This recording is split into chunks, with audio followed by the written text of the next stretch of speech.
Hi there, friends. This is Brent Harris, the productivity coach.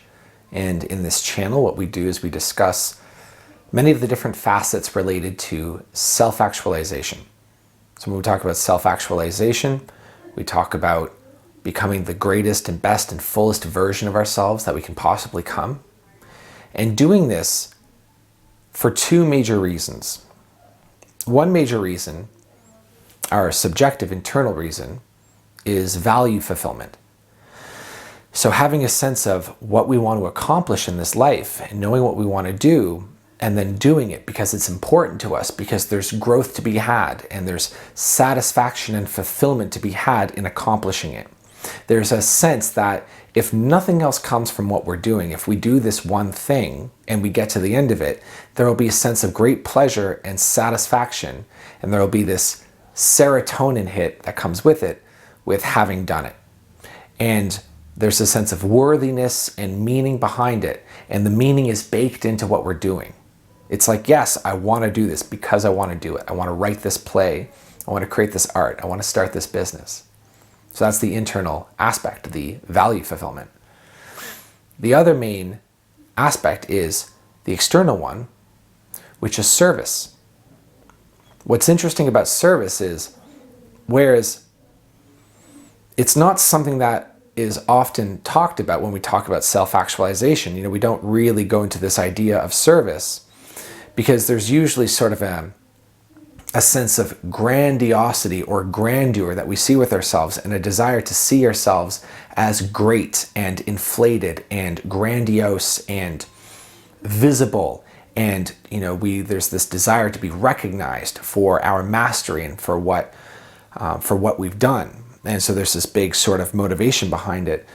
But in truth, what a lot of us have found is that when we receive the recognition that we're finally looking for, it tends not to be a very satisfying experience. It's sort of like eating a potato chip or an Oreo, where you get that sort of blast of like, amazing, I feel great. But then it passes, and then we're left with nothing. And then, we're left with either the addictive movement of getting more and more recognition and finding more and more ways to gain recognition, from more and more people, or we make a switch into focusing on service. And it's when we focus on service and with it responsibility, taking responsibility for that which we're able to carry and take care of, there's a sense of a much more sustainable fulfillment. And it's a very satisfying, and we could say holistic fulfillment that comes with it. And with it, there's a great sense of meaning as well. When our work is to become recognized and for others to see us as being cool or awesome or whatever, this is not very fulfilling, in the sense that when we get it, again, it evaporates right away, and there's a sense of like, wait, no, this is not what I'm looking for. Where's the thing that I'm looking for? But when we come at our self-actualization path from a perspective of what service can I offer to the world? How can I take care of the world? How can I make the world a better place through my unique offerings? Then it's fulfilling, and there's really typically no going back from it. It scratches the itch that we were not aware that's there. And so these are the two aspects of self-actualization. So there's the value fulfillment of doing what I'm here to do and creating what is in me to create, and just doing it for its own sake. Who cares what I get out of it? And then, the external one, which is service. So the reason why I want to bring this up with you is I want to explore some topic matter with you that is really at my leading edge, in the sense that I haven't figured it all out. I've been talking a lot about it and writing about it and thinking about it lately. And it's also actually come up as an enormous topic in my sessions with my clients. And for whatever reason, mostly with my male clients, or my female clients with females who have like a really masculine edge about them. And it's this aspect of authenticity and grandiosity. So there's this part of us, just as I was saying earlier, that sees ourselves as grandiose, which is to say that we see ourselves as the protagonist of our own story, And we see ourselves as either like, we see ourselves often in heroic terms, whether it's like sort of this sort of Elon Musk, Bill Gates, LeBron James, that kind of greatness, like, look at how great I've become. Or we see ourselves as the victim, as the misunderstood, as the trampled upon, like I could have been great except for blank, blank, blank, blank, blank. Or we have a story that we tell about ourselves where there's a grandiose mythical element to it. And so that's there in all of us. And I found it in myself as well. Like there was a sense of like, when is the world going to recognize my greatness? And there's a sense of really being motivated by it. And if I'm being honest with you, a sense of intense envy when I would witness other people out in the world being great and receiving recognition for their greatness and their grandiosity. And people will paint them in these sort of mythical terms. It's like, oh, look at how amazing this person is. This person's like a god, this kind of thing. And something that I've also been aware of, and something that's been surfacing in these talks that I've been having, is whereas so many of us feel this way, we see ourselves and we want the world to see us in grandiose terms. Ultimately, this is not a valuable way of moving in the world. It's vain and it doesn't provide us any lasting benefit. Really, what is much more beneficial is this movement into authenticity. And that what seems to happen is the more we move into authenticity and prioritize authenticity, the more we end up receiving the trappings of the grandiose path anyway. So I want to explain a little bit more by what I mean by these terms, and I want to start with authenticity. So authenticity, and just take a second to feel into the vibration of authenticity. Like take a second just to boot up the software of authenticity. What is it like? Well, to be authentic means to move and speak and operate in a way that is naturally occurring to you, in a way that is unaltered and unperverted by expectations, by fear of judgment, by the desire to prove, by the desire to be accepted, by the desire to be accepted, accepted into a crowd or a group of some kind,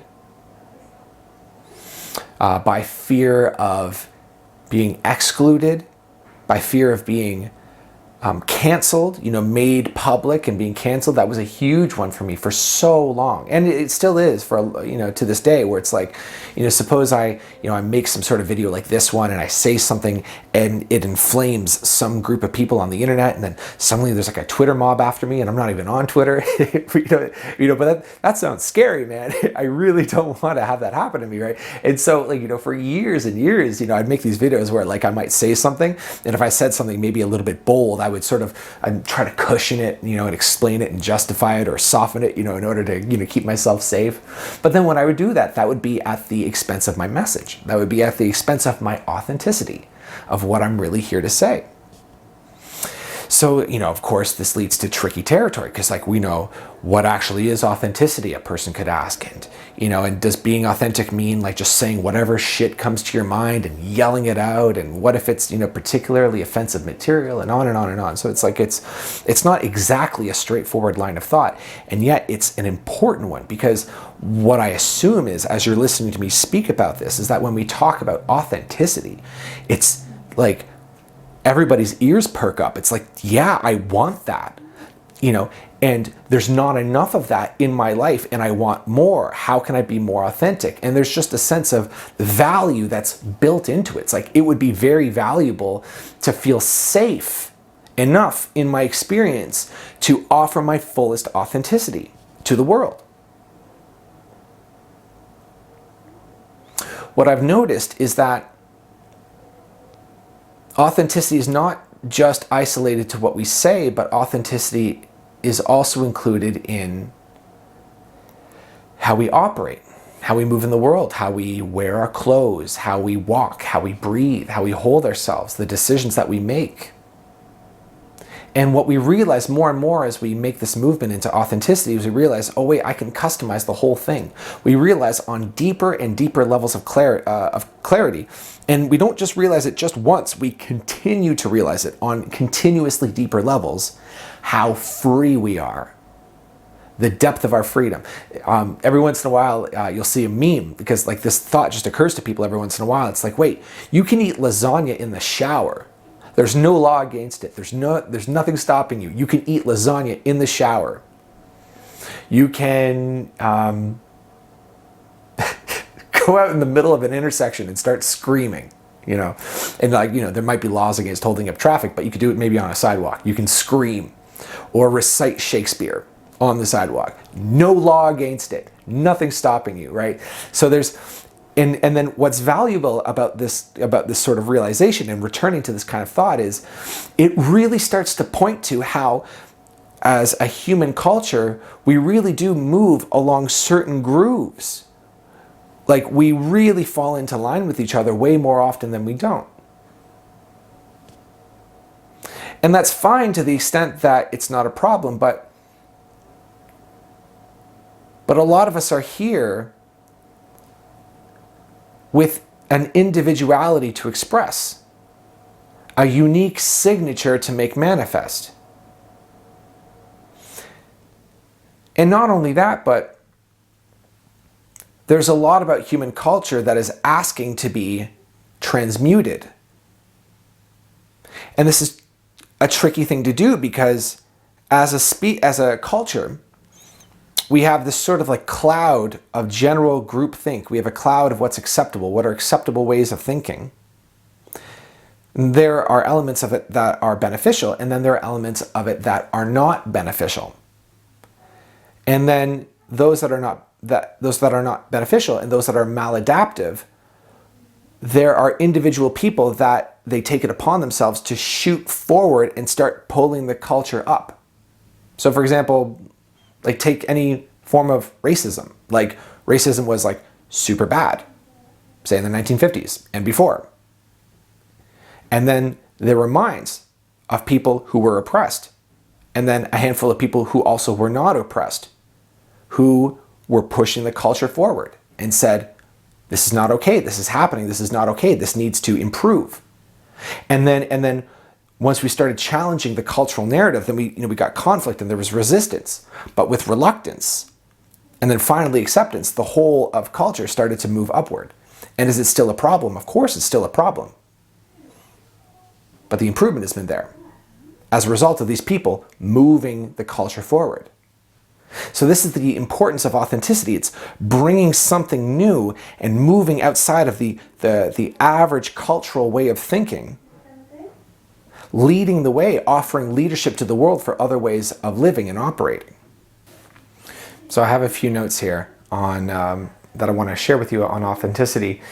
A very important one being this: authenticity doesn't see itself as lacking or behind.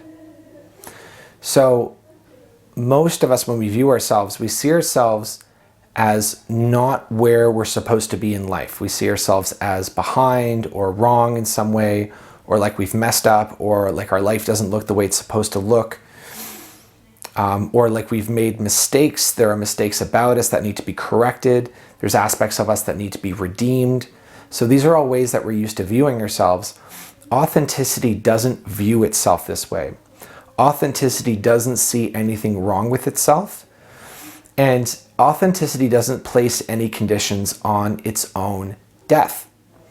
So it doesn't say, for example, I need to make sure that I get X, Y, and Z done before I die.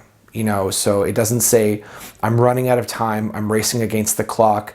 If I fail, then I will have failed. I will have not done my life's purpose properly. I will have messed up. Authenticity doesn't feel that way about any of this.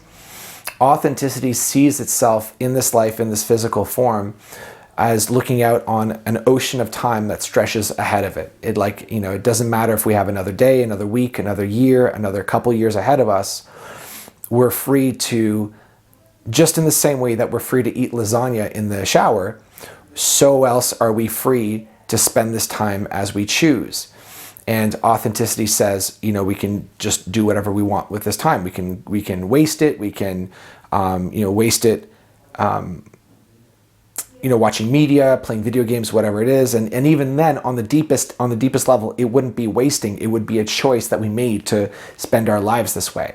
And if we make this choice with our eyes wide open, then there's no judgment. There's no valid judgment that comes from anywhere. This is just how we chose to spend our life. And it's our sovereign right to choose how we spend our time. And so I guess I want to create an invitation now for you to pull that in, to really pull it in, that even though, of course, you will encounter judgment that comes from people, and the more you decide to move into your own uniqueness, the more you will encounter people judging you, that you can just build that into your expectations and then just really go for it in a way that makes the most sense for you to follow your own values and to follow your value fulfillment in this direction. So authenticity doesn't see itself as lacking or behind. It has nothing to redeem or make up for. It's not racing against any clock. So in other words, by contrast, it's interested in delight and expression. So I want to come to this subject of recognition. And so again, this is the part where I'm at my edge, because there's a part of me that really desires recognition, but there's a part of me that also knows that when you and I are able to release our attempts to manipulate recognition, and when we're able to release our campaign on developing ourselves and actualizing our potential so that we can be actualized, or rather so that we can be recognized and have fandom and people looking at us, then that's when we can be, that's just such a new level of freedom that as I speak to you, I can sense it. And perhaps you can sense it too, of imagine being able to move through your life in such a way where recognition was just not a factor. It didn't matter if people looked at what you made and they saw it as good, as genius, as masterful. And instead, you were just free to focus on these essential elements of self-actualization that we were talking about earlier, which is value fulfillment, creation, creating that which is inside, and service. And imagine you were free to just focus on only those two things. This is the making of perhaps the most fulfilling style of life. Wouldn't you agree? Just imagine that's all you had to care about. It would be, and then you could get lost in the creation of everything. You can get lost in the service, and you can lose yourself in the secure knowing that your life has value and meaning and significance in the world. As you continue to further discard your requirement of meaning and significance as recognized by other people. It really seems like to enter into this psychological space, to enter into this orientation, this is really to hit the runway of creation, of authenticity, of fulfillment. So let's continue exploring it a little bit more. So what does it take to release this desire for recognition? Well, so what I say a lot, and I confess sometimes I say this with my mouth, and maybe sometimes I lose touch with the meaning of it, but nevertheless the truth of it still holds still, which is when we desire recognition from other people, we are secretly implying that recognition can only come from other people. And this is false. Why should recognition and validation only be able to come from outside of ourselves? What authority do they have that we ourselves don't have? What are they able to give to us that we can't give to ourselves? And isn't really this conversation about mastering the ability to give this validation to ourselves? Can we give this validation and recognition to ourselves in such a way where it's real, it's the real thing, and in such a way that it satisfies us so completely that it doesn't matter anymore if it comes from somewhere else? Here's the way. Here's the way to do it. The way to release ourselves from our need to receive recognition for our own grandiosity, and let this be the way going forward for you and me from now on, is to give it, is to recognize the grandiosity of everybody else, to see other people in their own mythic terms, to see them as the hero of not just their story, not so it's like over there and we're safe from being threatened by it, but to recognize the hero quality of them and to give it to them, and to recognize godliness in them, and to recognize genius in them, and to recognize integration and accomplishment and success and fulfillment in them. So to really give that compliment to them. To really give all of that up. And in general, and this is a Matt Kahn idea, so again, go to him for more of this, but in general, whatever it is that we're just trying to manipulate from the world, maybe take a moment to figure that out for yourself. Pause the video and ask yourself, what am I trying to manipulate from the world? Because like I'm giving you my terminology, but what is yours if it's not this? And is it just one thing or is it multiple things? How are you trying to get yourself to be seen? What are you trying to get from people all the time through your manipulations and your behavior and your posturing? And instead, switch the flow of all of it. So now it's going out. It's going to them. Give it up. Give it all up. Give up the recognition. You're amazing. You're amazing. Either say it to them in person or write it to them or just mentally in your imagination. Just give it up energetically. You're amazing. You're unique. You're masterful.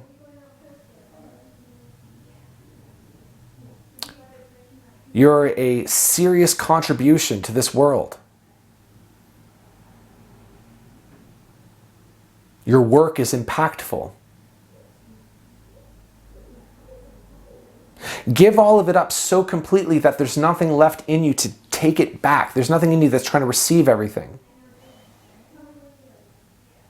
Give it up so completely that there's nothing left in you except just to serve, which is your function.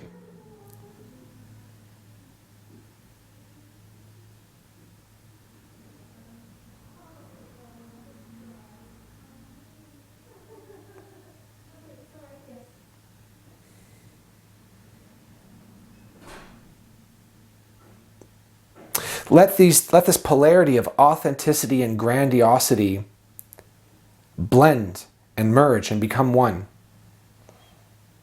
Because authenticity there's a built-in humility to it.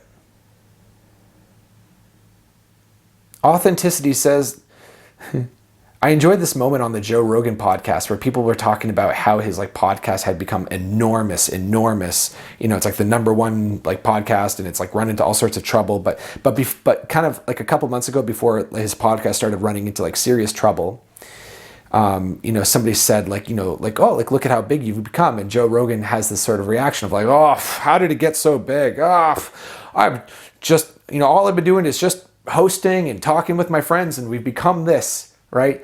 And how many of us are just so frustrated with people who've created all sorts of success effortlessly, where here you and I are over here just trying to grind and make the success, and we're offering way more effort than they seem to be, and they seem to be enjoying this ease, and we're enjoying all this difficulty instead. It's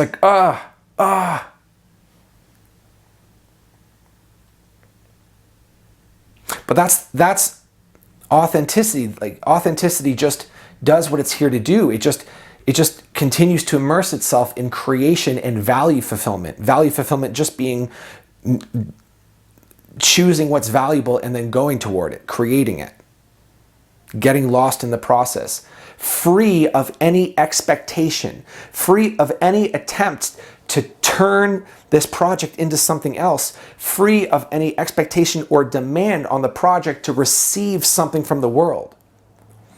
It's just, there's the perfect analog to fatherhood. Imagine being a father, having a kid, and then putting your hopes and dreams on this kid and being okay, now you have to go succeed and make me proud. It's a very heavy thing to put on a kid. And it's also a very heavy thing to put on your project, your story, your art, your business.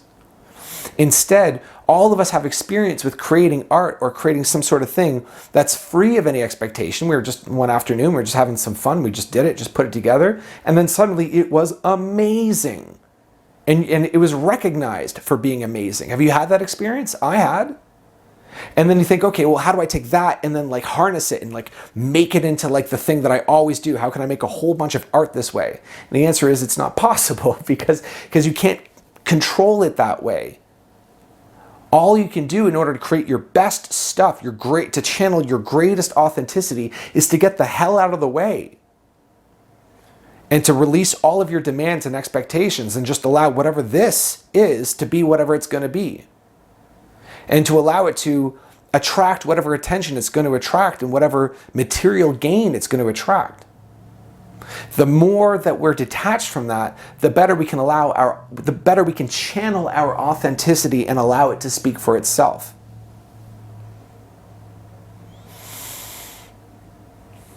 And then, ironically, this is how people become super masterful. This is the story that, like, according to my reading, this is how people have become masterful artists and speakers and business people. Through that abandon. Through the freedom to just simply get lost in value fulfillment and service. Focusing on service, caring about the service, sincerely caring about that which we're serving, about the wellness and well-being of that which we're serving. Ego doesn't like it, but, you know, all the fulfillment is found in the direction of what the ego doesn't like. So that's just the name of the game. So that's it. Thank you for watching this. My first video of the year. You can get a one-off coaching session with me if you're interested. If you're interested in what it'd be like for us to work together, you can get your first one for free. We can talk about it, no obligations. I'm also on TikTok. I'm a TikTok guy now, so check me out on TikTok. My handle is @selfmasterytutorials. @selfmasterytutorials, all one word. Add me on LinkedIn, and that's all for now. Thank you so much. Goodbye. Oh, please like the video. I always forget that part. Please hit like. I'd be so grateful. Thank you.